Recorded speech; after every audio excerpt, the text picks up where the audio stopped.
개인적인 내용들이 많이 나오는데 뭐 인사말도 있고요. 또 그 교회의 문제점이나 질문들에 대해서 답하는 내용들도 있고요. 에베소서에는 그런 게 없습니다. 그러니까 개인적인 내용이 거의 없어요. 그리고 내용 자체도 그 교회에 맞는 편지라기보다는 편지로 써서 보내기는 했지만 내용적으로 보면 이게 꼭 무슨 논문 같아요. 구원론이나 기독론, 특별히 교회가 무엇인지 교회론에 대한 소논문 같단 말이죠. 그래서 교회 성도들이 읽어야 될, 알아야 될 어떤 복음의 진리, 성경적 교훈을 이렇게 설교하듯이 논문으로 써서 보낸 편지 같아요. 이런 면이 좀 에베소서가 다른 바울 서신과 좀 다릅니다. 뿐 아니라 하팍스 레고메나라고 해서 신약 성경에 한 번만 딱 쓰인 단어들이 있어요. 그리 많지는 않은데요. 그냥 두 번도 쓰이지 않고 성경 안에서 딱 한 번 쓰인 단어, 원어로 보았을 때 이 하팍스 레고메나라고 하는데 에베소서에 많아요. 에베소서는 신약 성경 전체에서 딱 한 번만 쓰인 단어가 38개나 돼요. 다른 바울 서신이 이렇게 많지 않아요. 그리고 바울 서신으로만 보면 13개의 바울 서신에서 에베소서에만 사용된 단어가 44개나 돼요. 이렇게 다른 성경하고 좀 달라요. 사용된 단어도 표현도 좀 달라요. 내용도 그렇지만요. 그리고 1장 1절에 에베소에 있는 에페소라는 이 두 단어가 없는 사본이 많아요. 지금 현재 남아있는 성경은 다 사본이에요. 원 저자가 쓴 원본은 창세기부터 요한계시록까지 하나도 없어요. 신약성경, 구약성경 다 사본만 남아있어요. 그런데 사본 중에는 오래된 고대 사본이 중요하잖아요. 후대로 갈수록 변형될 가능성이 있으니까요. 오래된 고대 사본들 중에 1장 2절에 에베소에 있는 이라는 두 단어가 빠진 사본이 많아요. 그래서요. 성경학자들이 에베소서가 정말 에베소 교회에 처음으로 보낸 편지일까? 의구심을 가지기도 해요. 물론 에페소라는 단어가 있는 사본들도 많이 있지만 말이에요. 그래서요. 에베소서가 바울이 쓴 건 분명한데 다른 바울 서신하고 좀 다르다. 이런 것들을 깨닫게 되었어요. 3장 1절, 4장 1절에 보시면 바울은 지금 감옥에 갇혀 있다고 에베소서에서 말해요. 정리하자면 사도 바울이 자신의 30여 년간의 사역을 마무리할 즈음에 죽음과 순교를 앞둔 아마 로마 감옥일 것 같아요. 62년에서 63년경에 바울은 선교사로서 사도로서의 자신의 사역을 회상하면서 그리스도 예수 안에서 하나님께서 이루어주셨던 구원의 계획이 어떤 의미가 있는지를 정리하면서 쓴 성경이 에베소서 같아요. 에베소에 보낸 편지일 것 같은데 에베소 교회만 염두하고 쓴 편지가 아니어서 에베소에 대한 개인적인 내용은 생략하고 이게 소아시아뿐 아니라 모든 교회와 성도들에게 읽힐 요량으로 자신의 사역을 마무리하면서 예수 그리스도 안에서 이루신 하나님의 구원 계획이 이 우주 역사에 어떤 의미가 있는지를 정리해서 쓴 편지, 그런 성경이 에베소서입니다. 오늘 본문 말씀 좀 같이 읽도록 하겠습니다. 3절에서 6절입니다. 시작. 찬송하리로다. 하나님 곧 우리 주 예수 그리스도의 아버지께서 그리스도 안에서 하늘에 속한 모든 신령한 복을 우리에게 주시되 곧 창세전에 그리스도 안에서 우리를 택하사 우리로 사랑 안에서 그 앞에 거룩하고 흠이 없게 하시려고 그 기쁘신 뜻대로 우리를 예정하사 예수 그리스도로 말미암아 자기의 아들들이 되게 하셨으니 이는 그가 사랑하신 자 안에서 우리에게 거저 주시는 바 그 은혜의 영광을 찬송하게 하려는 것이라. 바울은 짧게 인사말을 쓰고 찬송하리로다라는 단어로 썼어요. 여러분 바울 서신은 바울이 직접 쓴 성경은 없다고 보시면 돼요. 바울은 시력이 좋지 않았기 때문에 성경을 불러주면 편지를 대서하는 사람이 따로 있었어요. 에베소서도 그랬을 거예요. 저는 아마 에베소서는 누가가 쓴 것 같은 생각이 들어요. 왜냐하면 에베소서에 사용된 단어와 표현들이 누가복음과 사도행전의 단어들과 표현하고 비슷해요. 그래서 아마 누가는 의사였는데요. 바울의 선교팀의 멤버 중에 한 사람이었어요. 2차 선교 여행에 유럽 빌립보 교회를 넘어가면서부터 누가가 함께 바울의 선교팀에 조인하게 되죠. 그래서 누가복음은 아마 바울의 복음에 대한 이해가 많이 들어있을 것이고요. 바울이 수집했던 예수님에 대한 내용들이 많았을 것 같고요. 사도행전의 대부분 내용도 사도 바울의 선교팀 내용이에요. 사도행전과 누가복음을 누가가 썼거든요. 아마 그런 사용된 단어들이나 표현들이 에베소서의 누가행전과 비슷해서 누가일 것 같긴 한데 아닐 수도 있어요. 뭐 로마서를 대서했던 더디오일 수도 있고요. 두기고일 수도 있고요. 뭐 디모데일 수도 있고요. 어떤 다른 제자가 있는데 지금 로마 감옥에서 죽음을 앞둔 노 사도가 불러주는 거예요. 편지를. 그래서 쓰고 있어요. 받아주는 대로. 인사말 끝나고 은혜와 평강이 있기를 원하노라 한 후에 바울은 찬송하리로다 라는 말로 썼어요. 그냥 바울의 마음속에 주체할 수 없는 감격이 솟구쳤어요. 뭐가 그렇게 기쁜 일이 있어서 찬양하고 싶었을까? 바울의 상황을 보면 그렇게 찬양할 만한 상황이 아니에요. 감옥에 있어요. 순교를 앞둔 사람이에요. 그런데 바울은 염려와 근심, 걱정이 아니라 찬송하리로다예요. 찬송하리로다. 그런데 그 찬송이 그냥 형식적으로 습관적으로 하는 찬송이 아니에요. 내용을 보면 알 수 있어요. 여러분, 이 내용이 바울의 찬송이 격한 감정이 묻어 있다라는 것을 알 수 있어요. 찬송하리로다.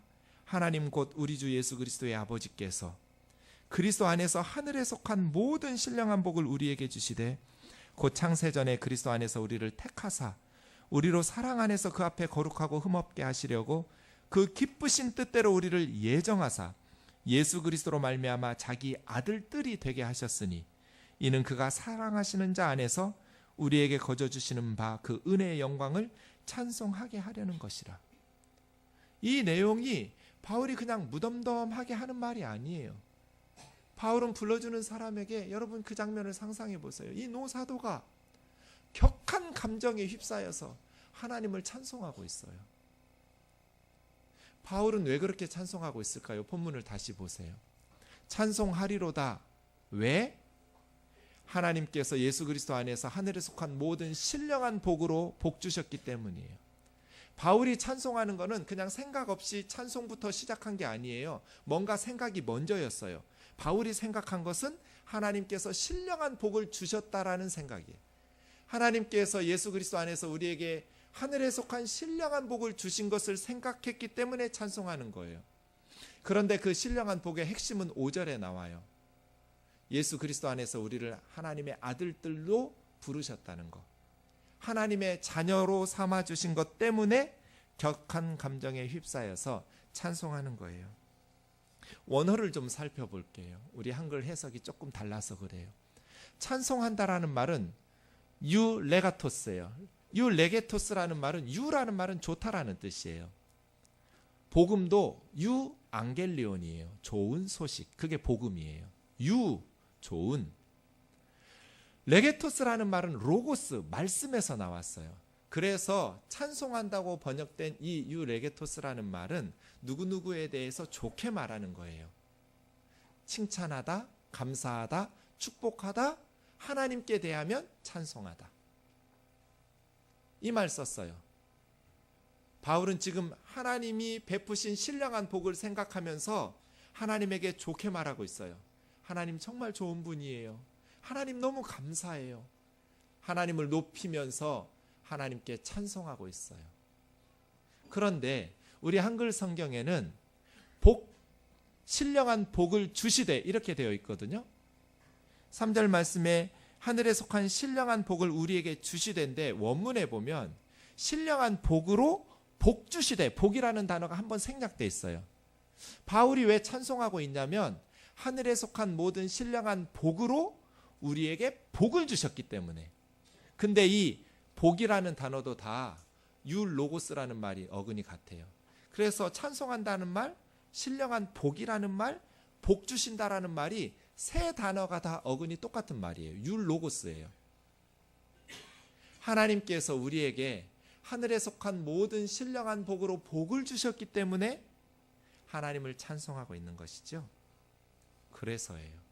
지금 바울의 머리를 지배하고 있는 생각은 하나님께서 하늘에 속한 모든 신령한 복으로 복을 주셨는데 그 복의 핵심은 우리를 하나님의 자녀로 불러주신 것, 하나님의 자녀 삼아주신 것 때문에 통제불능의 감격에 휩싸여서 찬송하리로다예요. 사랑하는 형제 자매 여러분, 이것이 찬송이죠. 교회 찬양에 대한 오해들이 있어요. 가끔 이런 말들 듣죠. 기도하기 전에 마음을 열기 위해서 찬양하자. 예배드리기 전에 마음을 준비하기 위해서 찬양하자. 맞는데요, 그건 바른 찬양의 자세는 아니에요. 찬양은 우리가 은혜 받기 위해서 마음문 열기 위해서 부르는 과정이 아니에요. 복을 받으려고 찬양하는 게 아니에요. 지금 바울은 순교를 앞두고 있어요. 감옥에서 죄수로 묶여 있어요. 그러한 곤경에 처해 있음에도 불구하고 하나님께서는 우리가 처한 곤경에 관심이 없으시고 오직 하나님 찬양 받으시네만 관심이 있으시니 찬양하라는 뜻이 아니에요. 하나님은 우리가 높여 찬양할 때 우리 기도를 잘 들어주셔 그렇게 아부에 넘어가시는 분이 아니에요. 찬양은 아부하는 거하고 달라요. 그래서요, 찬양은 복을 받기 위해서 부르는 게 아니라 복을 받은 사람들이 부르는 거예요. 바울은 신령한 복 받았음을 깨닫고 하나님께 주체불능의 감격으로 찬양하고 있는 것이죠. 진짜 찬송은 복 받으려고 하는 게 아니에요. 복 받았음을 깨달은 사람들이 하는 거예요. 하늘에 속한 모든 신령한 복으로 복 주신 하나님을 깨달았을 때 진짜 찬송이 시작되는 것이죠. 그래서예요, 사랑하는 형제 자매 여러분, 하나님 앞에 나아갈 때 하나님 앞에 복 기대하고 찬송하거나 기도하거나 헌금하는 건 악한 거예요. 그게 우상 숭배하고 뭐가 달라요? 점쟁이들에게 점쟁이가 섬기는 신을 관심 없어요. 누구도. 그냥 복채 갖다 돈 갖다 바치면서 내가 원하는 복 받기 위해서 점쟁이 찾아가는 것뿐이죠. 하나님 앞에 헌금으로 돈으로 하나님을 조종할 수 있다고 생각하는 것은 그건 악한 행동이라고 우리가 지난주에 배웠잖아요. 사랑하는 형제 자매 여러분, 하나님이 우리에게 하늘에 속한 신령한 복 주셨음을 기억하면서 하나님 앞에 찬양하는 저와 여러분 되기를 원합니다. 복을 더 받으려고가 아니라, 기도 응답 더 잘해 주시니까가 아니라, 예배 더 잘 드리기 위해서가 아니라 하나님께서 우리에게 베푸신 복을 기억하면서 하나님 찬양하는 것이죠. 하나님께서 그냥 우리에게 찬양 받기만을 원하시고 그런 찬양이 아니에요. 바울이 우리에게 가르쳐 주시는 찬송은 그런 게 아니에요. 그러면 왜 이렇게 초대교회 성도들이 박해 가운데서 곤경에 처해 있는데 바울 서신에는 그런 성도들에 대한 위로보다는 하나님을 향한 찬양과 예배가 많을까? 바울 서신은 그대로 예배 서신이에요. 그대로 예배 드리면 돼요. 요대로. 왜냐하면 바울의 편지 속에는 찬송이 너무나 많기 때문이에요. 그냥 그거 읽어가면서 찬송이에요. 편지가 주님을 향한 찬송이 가득해요. 왜 그럴까요? 초대교회 성도들이 곤경에 박해 속에서 힘겨운 세상을 살고 있는데 왜 바울은 편지마다 하나님을 주목하며 찬송하게 할까요?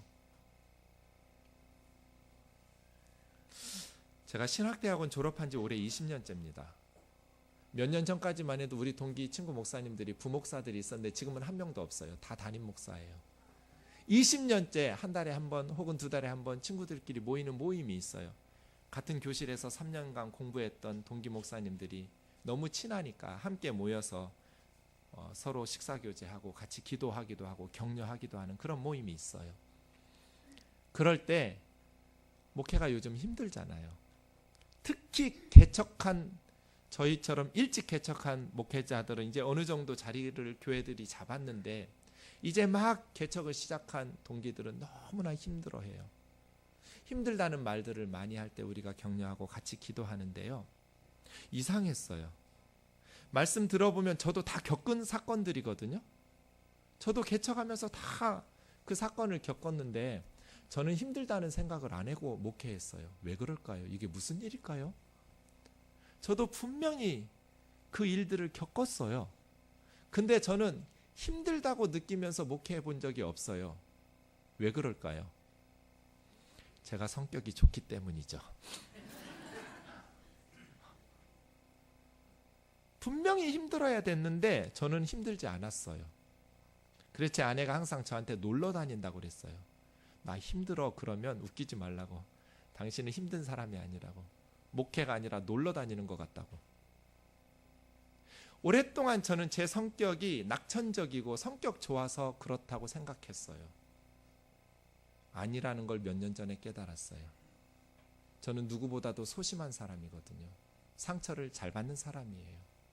겉으로 대범한 척하지만 굉장히 여린 사람이에요. 근데 힘든 줄을 몰랐어요. 힘든 사건들을 많이 겪었는데 개척교회 하면서. 왜 그랬을까요? 두 분 목사님하고 같이 뜨인들교회 개척했는데 뭐 이러저런 이유로 목사님들이 다른 교회로 갔을 때 정말 두려웠거든요. 내가 준비되지 못한 어린 30대 초반에 이 성도님들을 만난다는 게 너무나 미안하기도 하고 부족한 내 모습을 보면서 굉장히 두려웠어요. 그때 어느 날 하나님께서 여호수아 1장 7절 8절 말씀을 주셨어요. 큐티 하는데 그 말씀 묵상하라고 마음에 감동 주셔서 그 말씀 봤더니 모세가 죽고 여호수아가 이스라엘 백성 이끌어 갈 때 얼마나 여호수아가 부담스럽고 두려웠겠어요. 그때 하나님 두려워하지 말라는 거예요. 여호수아에게. 이 율법책을 밤과 낮으로 묵상하고 그 말씀에 있는 대로 오른쪽 왼쪽으로 치우치지 말고 그대로 순종해서 살면 내가 여호수아 너하고 함께하고 너 어디서 뭐 하든지 형통할 거라고. 그런 말씀이 있었어요. 제가 밤과 낮으로 성경을 연구했어요. 새벽 예배 끝나면 밤 집에 갈 때까지 지하실에서 하루 종일 성경 붙들고 씨름했어요. 그 기간 동안 우리 동기 목사님들이 2번이나 찾아왔어요. 지금 생각하면 참 고마운 친구들이에요. 안주머니에 돈봉투 담아가지고 이렇게 목회하지 말고 뜨인들교회 성도들하고 좀 핵심 리더들하고 부산의 풍성한 교회 가서 두 날개를 하든지 알파코스 하든지 전도 폭발하든지 교회 성장하는 걸 좀 배워가지고 뜨인들교회 좀 부흥하라고 돈이 없을 것 같아서 가져왔으니까 이 돈 가지고 등록하고 좀 일주일씩 배워서 교회에 좀 부흥하라고. 얼마나 고마운 친구들이에요. 그때 제가 거절했어요. 나는 아직 성경 공부 중이라고. 신학교에서 배운 성경 실력으로는 목회가 불가능하다고. 내가 더 깊이 성경을 공부해야 되고 그러고 싶어서 유학가고 싶었는데 우리 교회 상황 때문에 지금 눌러 앉았으니 독학으로라도 나는 성경을 먼저 배워야 된다고. 그리고 하나님이 나한테 말씀하셨다고. 이 성경책을 밤과 낮으로 묵상하고 거기 써 있는 대로 오른쪽 왼쪽 치우치지 말고 그대로 가라고. 그러면 내가 너랑 함께 할 거라고. 그 나는 성경 연구 중이라고. 나중에 가겠다고. 저는 교회 성장 프로그램을 나중에 배운다고 생각했어요. 내 말씀을 공부하고 연구하니까 힘든 줄 모르잖아요. 성경 말씀을 통해서 은혜를 받으니까 성경은 기승전 예수 그리스도잖아요. 언제나 예수님을 묵상하게 해요. 이 성경을 연구하면 너무 재밌는 거예요. 교회를 보면 너무나 걱정되고 우리 교회가 너무나 열악한데 성경을 보면 예수님이 보이니까 너무 행복한 거예요. 말씀을 깨닫는 것도 재밌고 너무너무 행복하니까 힘든데 개척교회 목사로서 힘들었는데 힘든 줄 모른 거죠. 저는 바울서신 볼 때마다 그런 느낌 받아요. 초대교회에 엄청난 박해 중에 성도들이 있어요. 교회들의 말할 수 없는 이단들이 막 이리때처럼 거짓 선생들이 들이닥쳤어요. 염려되고 걱정되지만 바울은 편지를 쓸 때마다 성도들에게 자신들이 처한 곤경에 주목하기보다는 눈을 들어 예수 그리스도 안에서 우리를 위하여 이루셨던 하나님을 바라보게 만든 거예요. 그 찬송처럼 말이에요. 내게로부터 눈을 들어 주를 보기 시작할 때 우리가 처한 공경에서 시각을 바꿔서 예수 그리스도 안에서 우리를 행하신 하나님의 구원 역사들을 주목하게 하는 것. 왜요? 바울이 성도들의 힘든 걸 몰라서가 아니에요. 이 힘든 것은 힘든 것을 가지고 고민하면 견뎌낼 수가 없어요. 인내할 수가 없어요. 그 힘든 것을 이겨낼 수 있는 은혜가 있어야 돼요. 우리 심령 속에. 저와 여러분이 처한 힘든 상황들은 그 힘든 곤경을 주목하면 인내하면서 승리하기 힘들어요. 어떻게 해야 되냐면 예수 그리스도 안에서 우리를 이루신 하나님을 바라보아야 그 역경 속에서 견뎌내고 승리할 수 있어요. 그래서예요. 바울은 항상 하나님을 바라보게 만들어요. 그리고 앞장서서 하나님을 찬송해요. 바울의 마음속에 하나님께서 하늘에 속한 모든 신령한 복을 주신 것을 기억하면서 멈출 수 없는 감격으로 찬송하는 사람이 되었어요. 바울이 그렇게 신앙생활을 했어요.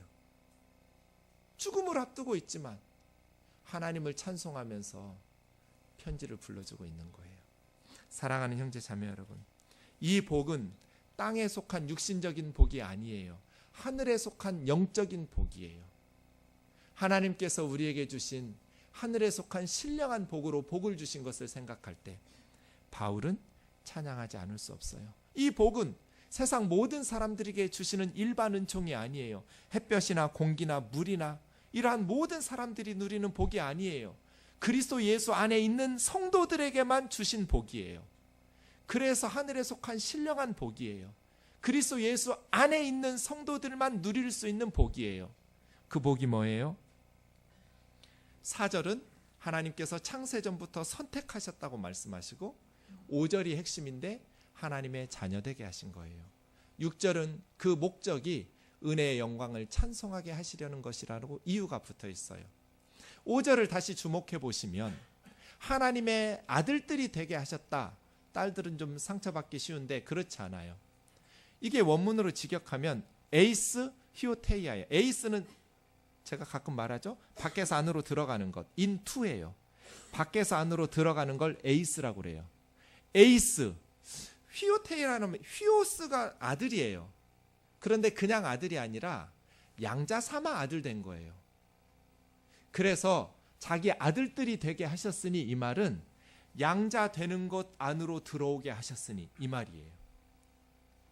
바울이 세상 가운데서 죄와 허물로 죽었던 우리들을 예수 그리스도 안에서 하나님의 아들로 하나님의 딸로 들어오게 하신 것이 감격스러운 거예요.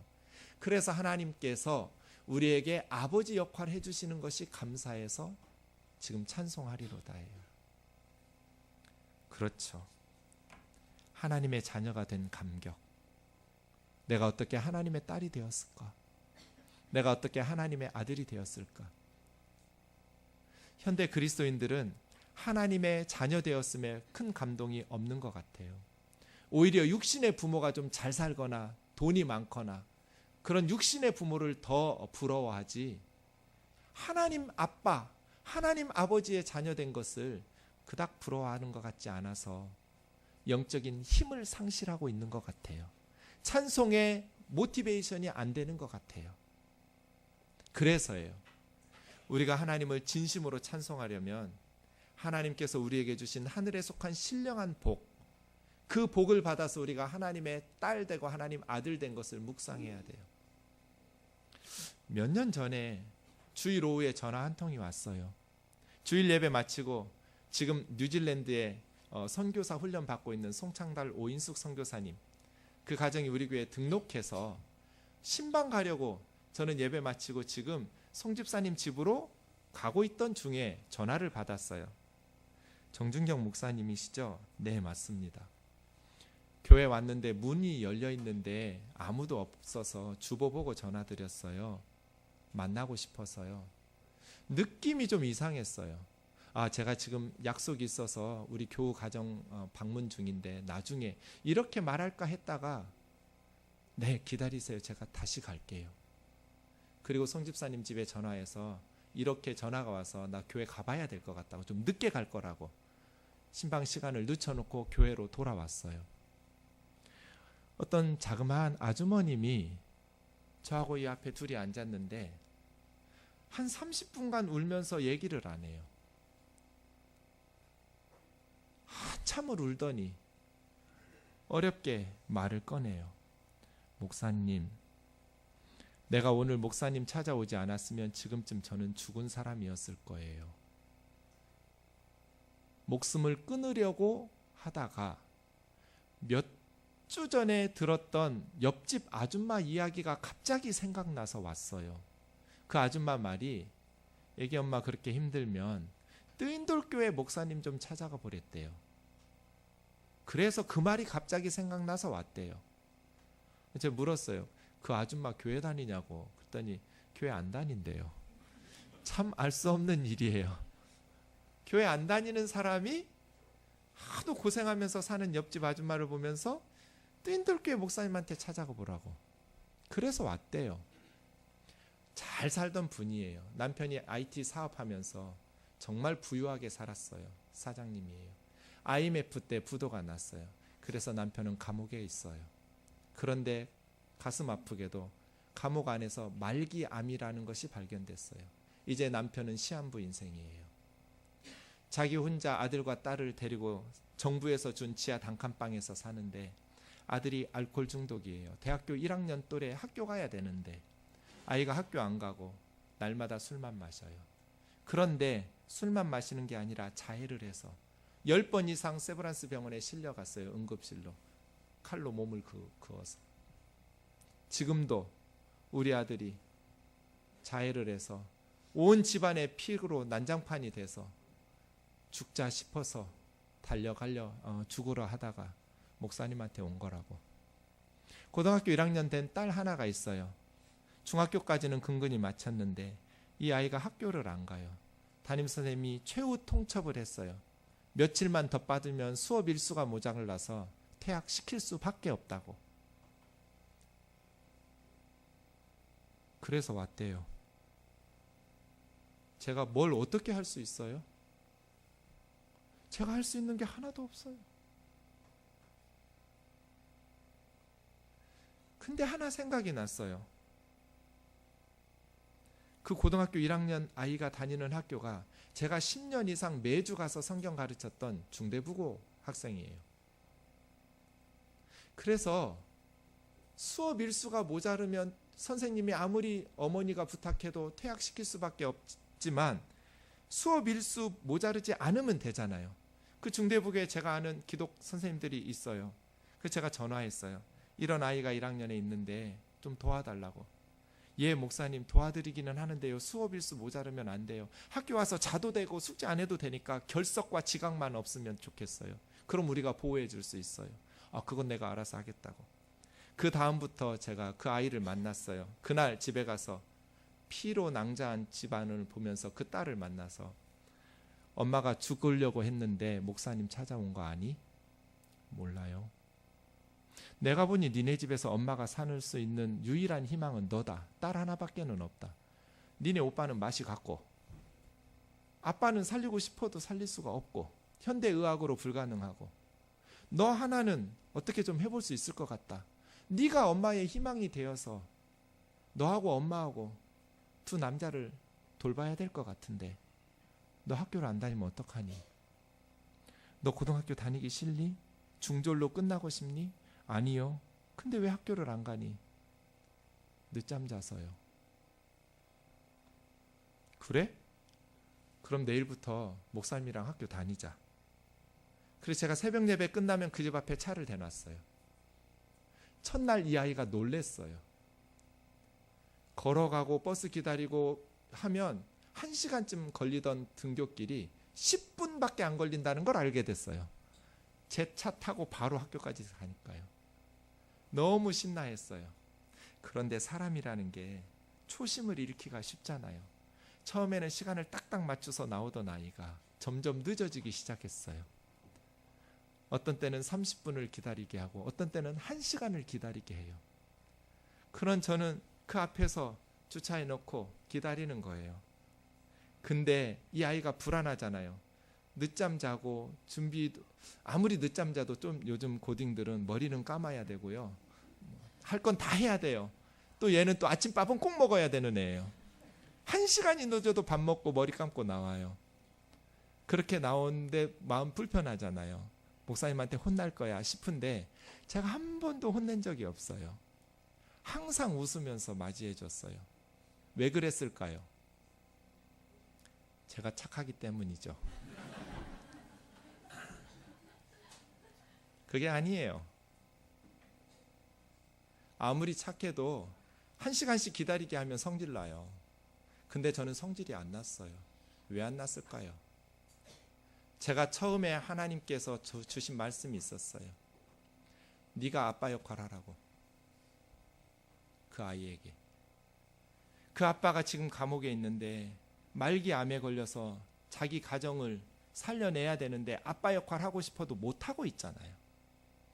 죽음을 앞둔 아빠는 아빠 역할을 해주고 싶어도 못하잖아요. 근데 저는 그거 할 수 있겠더라고요. 내가 많이 못해줘도 그 차 태워서 학교 대다 주는 거, 그래서 이 딸 학교 다니게 해주는 거는 할 수 있겠더라고요. 아이가 갑자기 가난해지고 가정이 망가지니까 너무나 고통스러워졌거든요. 무슨 학교 다니고 싶고 무슨 세상 살고 싶겠어요. 그런데 서서히 아이가 웃기 시작하고 말을 하기 시작하고 나중에는 수다장이가 되었어요. 차에 타면 말 걸지 않아도 자기가 말을 많이 했어요. 처음에는 한마디도 안 하고 학교까지만 데려다 줬어요. 아이가 변하기 시작했어요. 꿈이 생겼어요. 아들 불렀어요. 네가 이 집안을 이렇게 세워야 되는데, 네가 아빠 역할 해야 되는데 이렇게 술에 학교를 그만두면 어떡하니? 교회에 불러놓고 여러 차례 간곡하게 권면했는데 이 아이가 술을 끊지는 못했지만 학교를 다니기 시작했어요. 1년쯤 지난 후에 정부에서 더 좋은 집을 멀리 주어서 지금은 우리 동네에서 이사 가서 근데 학교 잘 다니고 있고 많이 좋아지고 있어요. 가정이. 이게 아빠잖아요.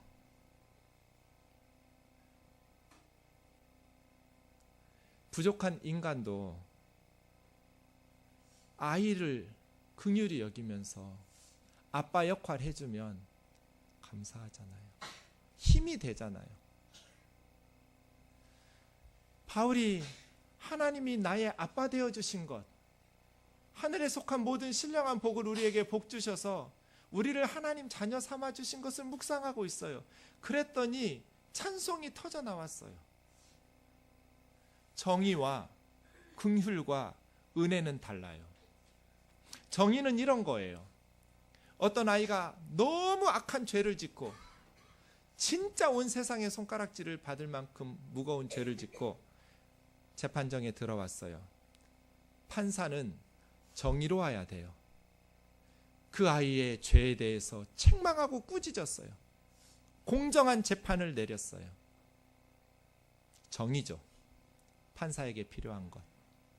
그런데 이 판사가 친구의 딸이 몹쓸 죄를 지었다고 생각해 보세요.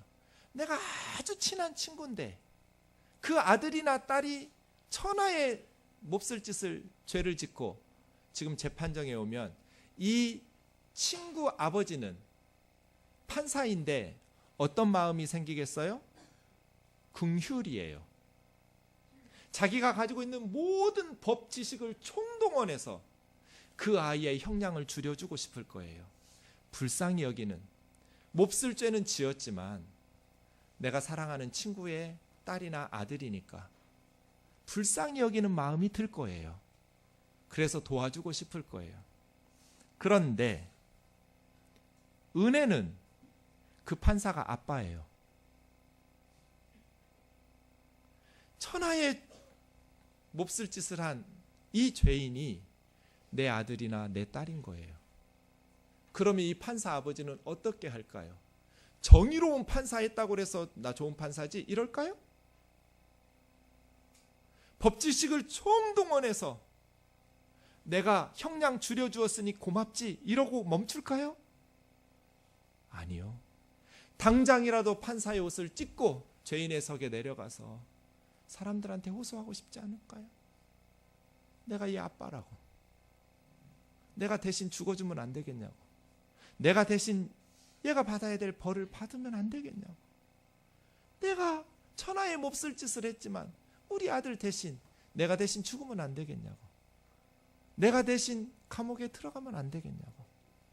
이건 은혜예요. 아빠죠. 바울이 지금 오늘 본문에서 얘기하고 있는 건 그런 거예요.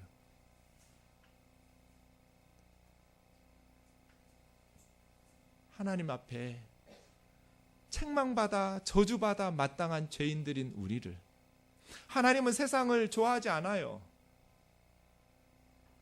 죄인들을 기뻐하지 않으셔요. 분노하셔요. 하지만 죄인들을 사랑하세요. 세상을 좋아하시는 게 아니라 하나님은 세상을 사랑하세요. 좋아하는 거하고 사랑하는 건 다른 거예요. 우리가 죄를 지을 때 하나님께서 우리를 좋아하시지는 않아요. 그런데 그 죄인들을 사랑하세요. 왜냐하면 아빠니까. 바울이 이거 생각하고 있어요. 감옥에서. 우리 주 예수 그리스도의 아버지 하나님께서 하늘에 속한 모든 신령한 복으로 우리에게 복을 주셔서 만세 전부터 우리를 택하셔서 하나님의 자녀로 입양하셨다. 그래서 우리가 하나님의 딸이 되고 하나님의 아들이 되었다. 그 은혜의 풍성한 영광을 찬송하게 하려고. 이것이 오늘 본문의 내용이에요. 사랑하는 형제 자매 여러분, 우리가 하나님의 자녀 되었다라는 것이 얼마나 크고 놀라운 축복인지요. 그런데 육신의 아버지들이 바르게 살지 못해서 자녀들이 하나님 아버지에 대해서도 오해가 많아요. 한 형제가 전에 섬기던 교회에서 친구 따라 교회 처음 나왔는데 청년부 모임 끝나자마자 저한테 찾아와서 막 화를 냈어요. 전도사님, 왜 하나님을 아버지라고 부르냐고. 그냥 하나님이라고 하지. 왜 하나님 아버지, 하나님 아버지 자꾸 이렇게 설교하냐고. 성경에 그래 나와 있다. 왜 성경이 하나님을 하나님이라고만 하지 하나님을 아버지라고 부르냐고. 무슨 말이냐. 자기 어머니는 쓰리 잡으라는데 아버지가 술만 먹으면 엄마를 두드려 패는 거예요. 돈 내놓으라고. 아빠가 엄마를 때릴 때 나는 아빠를 죽이고 싶대요. 아무 죄 없는 고생하는 엄마를 왜 때리냐고요. 근데 교회 나왔더니 왜 하나님 아버지 자꾸 아버지를 생각나게 하냐 이 말이에요. 그래서 제가 그때 누가복음 15장의 탕자의 비유 얘기해 줬어요. 하나님은 이런 아버지다. 예수님이 가르쳐 주신 하나님은 돌아가실 때도 안 됐는데 돌아가시면 받아야 될 유산을 미리 땡겨달라는 그 둘째 아들이 아버지가 모은 재산을 가지고 멀리 가서 허랑방탕하게 다 없애버리고 이제 그 땅에 흉년이 드니까 누구도 돼지가 먹는 것도 안 줘서 내가 여기서 굶어 죽느니 아버지한테 가서 품꾼의 하나로 여겨달라고, 그냥 굶어 죽지만 않게 해달라고 말해야지라고 해서 집에 왔더니 아버지는 동구 밖에서 기다리니 버선발로 달려가가지고 아버지 잘못했어요, 품꾼의 하나로 써달라고 하는데 아들만 듣지도 않고 가장 좋은 옷 갖다 입히고 손에 금가락지 끼우고 송아지 잡아서 잔치하면서 내 아들 죽었다가 다시 살아난 아들이라고, 내 아들 잃어버렸다가 다시 찾은 아들이라고 기뻐하면서 잔치를 베푼 그 아버지가 하나님이라고. 그랬는데도 얘가 은혜를 받지 못하고 그래도 하나님을 아버지라고 부르지 않았으면 좋겠어요. 그리고 갔어요. 아버지들이 아버지 역할 제대로 해야 아이들이 하나님 아버지 부를 때 시험에 들지 않아요.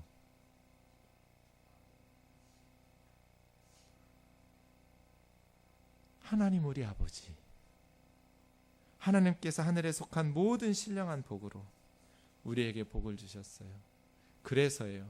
우리가 처한 곤경, 우리가 처하고 있는 우리 세상 일에서 좀 눈을 들어보세요.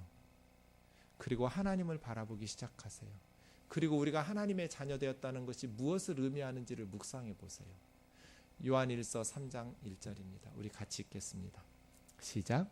보라, 아버지께서 어떠한 사랑을 우리에게 베푸사 하나님의 자녀라 일컬음을 받게 하셨는가. 우리가 그러하도다. 그러므로 세상이 우리를 알지 못함은 그를 알지 못함이라. 사랑하는 자들아, 우리가 지금은 하나님의 자녀라. 장래에 어떻게 될지는 아직 나타나지 아니하였으나 그가 나타나시면 우리가 그와 같을 줄을 아는 것은 그의 참모습 그대로 볼 것이기 때문이니 주를 향하여 이 소망을 가진 자마다 그의 깨끗하심과 같이 자기를 깨끗하게 하느니라. 1절 다시 보세요. 보라, 아버지께서. 요한도 하나님을 아버지라고 부르는, 하나님을 아버지라고 부른다는 게 무엇이에요? 어떠한 사랑을 우리에게 베푸사, 이 아버지께서 우리를 자녀 삼으신 게 너무나 큰 사랑이어서 크다 많다 말할 수 없었어요. 어떠한 사랑, 하나님이 세상을 이처럼 사랑하사, 크게 사랑하사 많이 사랑하셨다 이렇게 할 수가 없었어요. 하나님께서, 아버지께서 우리를 어떠한 사랑을 베푸사 하나님의 자녀라 일컬음을 받게 하셨는가. 우리가 하나님의 자녀가 되었다라는 것이 무엇인가? 엄청난 축복이에요. 세상 사람들은 몰라요. 우리가 하나님의 자녀 된 것을. 하나님의 자녀가 얼마나 놀라운 축복인지도 몰라요. 왜 몰라요? 하나님을 모르니까. 세상이 우리를 알지 못하는 이유는 그분을 알지 못하기 때문에. 지금 우리는 하나님의 자녀예요.